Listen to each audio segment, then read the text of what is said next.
Hey, Anderson, Cowan here, talking a little bit about The Green Knight. Woo! All right, The Green Knight. Very excited. I have been. Looking forward to it. Most anticipated movie for me. Going over a year now, since before COVID. Oh boy, have I been excited about David Lowery. It's very hot in here. David Lowery's new one called The Green Knight, starring Dev Patel. David Lowery, whether you know him or not, he made Ain't Them Body Saints. He made The Old Man with the Gun, which is a 70s love letter, a love letter to 70s filmmaking, I should say. He also did Pete's Dragon. Didn't see that one coming. Actually, I liked Pete's Dragon. I probably shouldn't have, but I did. And then he made a movie that I turned my back on for the first couple years of its existence because it looked like typical artistic, critic-proof drivel called A Ghost Story, and gotta tell you, that ended up being my favorite movie since the turn of the century, at least. So I can appreciate a nice atmospheric, artistic piece, if you will. Is The Green Knight too much of that? Is it worth your time? How is Green Knight? It's hard walking into a movie that when you've been looking forward to it for over a year and a half. I realized that. I went in cautious. It is David Lowery. He doesn't really worry too much about the audience in the sense that he makes the movie that he wants to make. You get that idea. Things are slow. They're dense. They feel like Terrence Malick at times. Here's the deal with A Green Knight. So first of all, The Green Knight. I guess it's a tale that's been told for quite some time. It's about, like, you know, Knights of the Round Table type, you know, universe. If you want to think of it as like a flagpole type franchise, the franchise is the Knights of the Round Table, right? And all of the gosh, it's hot, and the medieval stuff. It is summer movie time, and Dev Patel plays the lead character, Cowan, and he is a flawed hero, to say the least. He is got a mom who's into witchcraft. He's got a girlfriend of Alicia Vikander, and he's friendly because he's related to the king. And he goes to hang out with the king one Christmas Day, and there's other like knights around and whatnot. And all of a sudden, we figure out who the Green Knight is. Who is the Green Knight? I was thinking maybe he's a brand new knight. Maybe he's, you know, like a greenhorn, like on a crab fishing ship. Maybe he's like environmentally sound. You know, he's concerned about the environment. Maybe he just likes the color green. Turns out it's kind of a little bit of all those things, actually. That is true, especially if you think of it as a double entendre. And Cowan is one of the, perhaps a Green Knight unto himself, because he is somewhat new as a knight. So, all right, so this wooden creature is summoned through means of black magic to this round table Christmas event with the king and with Cowan, played by Dev Patel. And I got to tell you that he looked good. He looked like Groot's grandpa might look, you know, Groot from the Avengers. He looked very good. He sounded even better. Wow, was the sound great. Turns out Lucas sound was responsible for that, and wow, did it sound good. Like every time the thing moved, it sounded like a tree moving. So he comes in, he wants to play a game. I guess he's in the center. I would imagine a lot of you are familiar with the story, or you've seen the trailer. And this Groot's grandpa says, hey, let's play a game. Dev Patel's the only one who's willing to play the game with him. And he says, all right, the game is cut off my head. That's what Groot's grandpa says. So Dev Patel does. Cowan takes the king's sword, which he's very, very excited at beholding the king's sword, and he strikes a blow. Groot's grandpa presents himself, puts up no fight at all, and then his head's on the ground. It's fairly gruesome. It's well done. Some good effects there, and he picks up his head. He goes, all right, a year from now, we'll complete this game. We'll finish the game. I guess it's his turn. It's kind of like I slap you, you slap me. It's one of those. What he probably should have done is, like, you know, kind of just give him a little nick, but I guess he wanted to impress people. So the Green Knight leaves. Groot's grandpa leaves with his head and hands, and he travels away. And Dev's like, "Oh no, what have I done? I'm gonna have to pay the price. I'm gonna have to pay the piper in a year."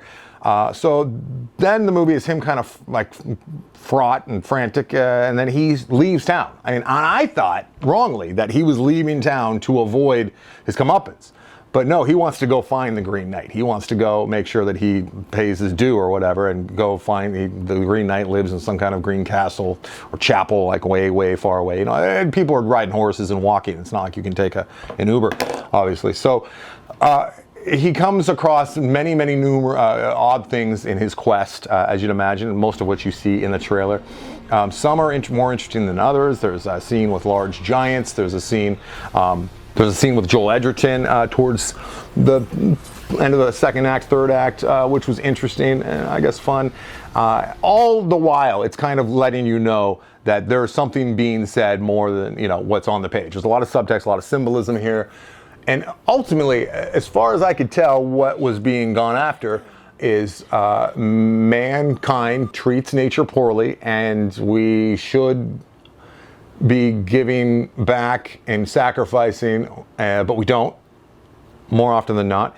And yeah,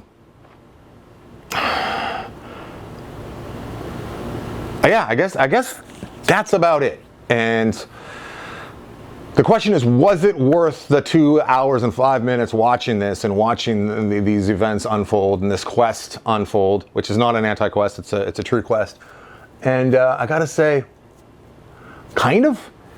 It's a 3-star movie. This is, I can say 3 stars, and it upsets me because I don't think David Lowery made this as critic-proof intentionally, but he kind of did make it critic-proof in the sense that it is an elevated film, it is artistic, and there's enough ambiguity there that allows critics, I think, to put their own stamp on it, their own meanings on it, and kind of, you know, say, hey, I get this movie and you don't, and that's why I'm a critic. And critics do that, I think, often. Whenever they get a chance to do so, they do. They jump at that chance to earn their keep and prove that they understand movies and stories better than the average, you know, moviegoer, and that's why they get paid to critique them.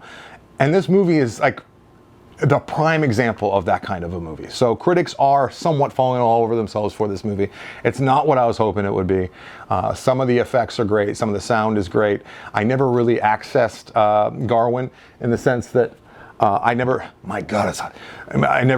really related to him or wanted to pull for him or really cared when, you know, bad things were possibly happening to him. Most of his quests, they were one after the other. I should also say, I almost forgot, Barry Keoghan's in this as well. He was fantastic in it. He's great. It might be my favorite role of his since The Killing of a Sacred Deer. He is creepy and funny at the same time. He just plays a kid, I'll leave it at that, wandering through an old battlefield with dead soldiers on it. So was it satisfying? I can't say it was. Was it frustrating at times? Yes. It was very deliberately paced and dense, a lot going on while very little was going on at the same time. At times I'm watching this movie going, this might be up for Best Picture. At other times I'm thinking, when is this going to end? The people that are going to love it are going to love it. That might be you. This guy gives it pretty much the worst rating I can think of, which is a 3. I mean, I'd much rather give a movie, it's memorably horrible, a 1 star, or obviously a 5 star. So yeah, go see it. Just because it's the most quality movie out there right now, probably, if you're looking for something good to see. Or, you know, there are other choices.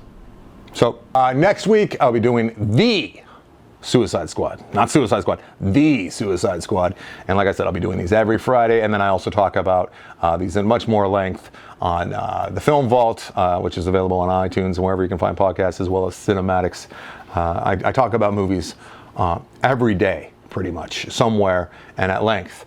I just wish that I understood movies as well as these critics do, that love this Green Knight, which, you know, honestly, I am a Philistine, self-admitted, and honestly, I'd rather watch the Golden Knights play some hockey than the Green Knight again. All right, see you next week.